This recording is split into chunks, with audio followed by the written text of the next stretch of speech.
फर्रुखाबाद में गौसेवा आयोग के सदस्य रमाकांत उपाध्याय जब मोहम्मदाबाद क्षेत्र के गांव सकवाई स्थित नगर पालिका फर्रुखाबाद की कान्हा गौशाला का निरीक्षण करने पहुंचे तो उन्हें कान्हा गौशाला में 2 गौवंश मृत पड़े मिले, जिन्हें कौवे नोच रहे थे।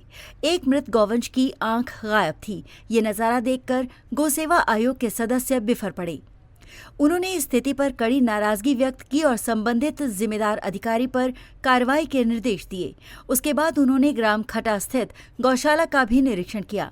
हालांकि यहां पर व्यवस्था से वो संतुष्ट दिखे। यहां इन्होंने ग्राम प्रधान विवेक यादव को निर्देश दिए कि बीमार गौवंश के लिए अलग से जालीदार बाड़ा बनाया जाए। मुख्य पशु चिकित्सक अधिकारी धीरज शर्मा को निर्देश दिए कि बीमार गौवंश का इलाज सही ढंग से करें। मंत्री जी गौशाला का निरीक्षण किया, कैसी व्यवस्थाएं पाई? जिस तरह से व्यवस्थाएं होनी चाहिए वो नहीं मिलती हैं। कहीं न कहीं व्यवस्था जो पक्ष है ना, उसमें कमियां हैं। अभी हमने पिछली गौशाला देखी, वहाँ तो बहुत बुरी। कौन सी गौशाला थी वो? कान्हा गौशाला। वहाँ हमने अभी सीडीओ को निर्देश किया है कि इनके खिलाफ कार्रवाई करो, क्योंकि ऐसे मानते नहीं है। कुछ लोग तो बिना कार्रवाई के मानते नहीं है ना। तो यहाँ भी अभी हमने प्रधान को बताया कि भाई और अच्छी व्यवस्था करिए यहाँ। अच्छा, वहाँ गौशाला में पता लगा कुछ मृतगाएँ पाई गई? हाँ, मृत मिली थी। और कुत्ते कौवा नोच रहे थे, पता लगा? नोच नहीं रहे थे, लेकिन एक की आंख टूटी हुई थी, वो हम लोगों ने देखी। अभी हमने सीडीओ को निर्देश किया है कि इस तरह की जो अव्यवस्थाएं उनको ठीक करिए और जो इस तरह की लापरवाही बरत रहे हैं उनके खिलाफ कार्रवाई करिए। कार्रवाई के लिए कहा है हमने, कार्रवाई होगी और जो नहीं मानेगा तो उसके खिलाफ वो तो बचेंगे नहीं कैसे ही। और सभी लोगों को निर्देश किया है कि अब जो है हम लोग गाय का गोबर, गाय का मूत्र, किसान के घर पर बायोगैस, तो जैविक खेती से लेकर ये पूरा गाय को बचाने का काम इस योजना से किया जाएगा। आज हम लोगों ने पूरी बैठक की है, पूरे ज़िले की सारे अधिकारियों को निर्देश किया है और कार्यकर्ता भी मिलकर पूरे हर खंडों की बैठक होंगी। बैठकों में ये सब पूरी जो गाय है, जो देसी गौवंश है, पूरा किसानों के घर पर पहुंचेगा और गाय लाभकारी साबित होगी किसान के लिए, क्योंकि उसका गोबर और गौमूत्र बहुत महत्वपूर्ण है, जिसका अभी किसान और अन्य लोग हैं वो उपयोग ही नहीं जानते हैं। उसका उपयोग बायोगैस के द्वारा होने लगेगा।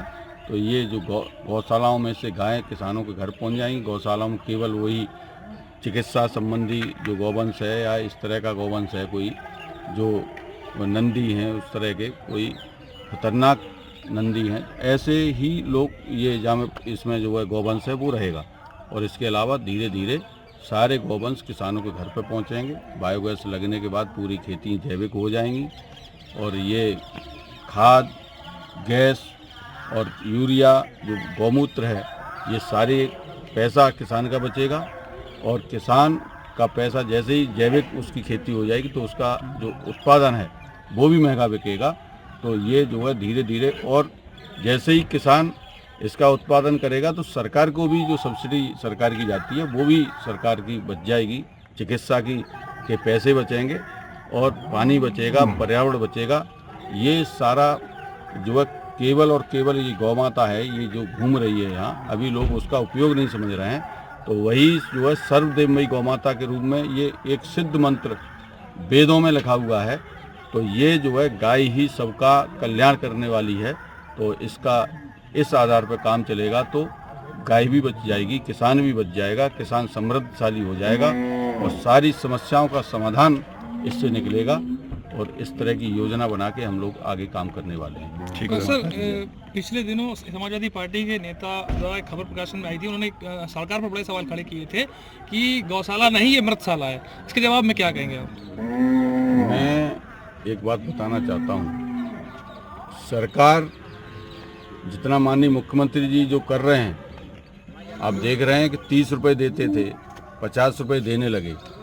लेकिन इसके बावजूद जो लोग इस तरह की भाषा बोल रहे हैं, उन्हीं के परिवार के लोग हैं, प्रधान हैं, उन्हीं के परिवार के जो वहाँ सचिव हैं, वो लोग इस पैसे का दुरुपयोग कर रहे हैं, गौशालाओं में गायें मार रहे हैं और ये सारी समस्याएं जो पैदा कर रहे हैं वो वही लोग हैं जो इस तरह के भाषण देते हैं और मीडिया में बोलते हैं।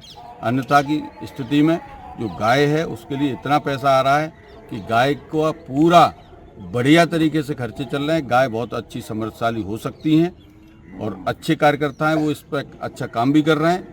लेकिन जो इस तरह के लोग हैं वो केवल और केवल दोनों तरह से पैसा भी खा रहे हैं और गाय की दुर्दशा भी कर रहे हैं और बदनामी भी कर रहे हैं। जैसा कि आपने बताया कि कुछ गाय मृत पाई गई, तो इसका आरोप किस पे लगेगा?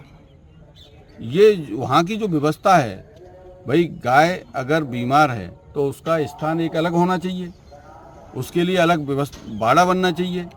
ये सब चीज़ें हमने बताई हैं, चूँकि मेरा पहला यहाँ दौरा है। आगे ये सारी व्यवस्थाएं यहाँ हमारे यहाँ CBO भी हैं, डॉक्टर भी हैं, इनको सारा बताया है कि जो समस्याएं नहीं होनी चाहिए उसके लिए भी काम करना है। समस्याएं हो जाती हैं फिर उसके बाद उस पर काम होता है, तो ये तो गलत है।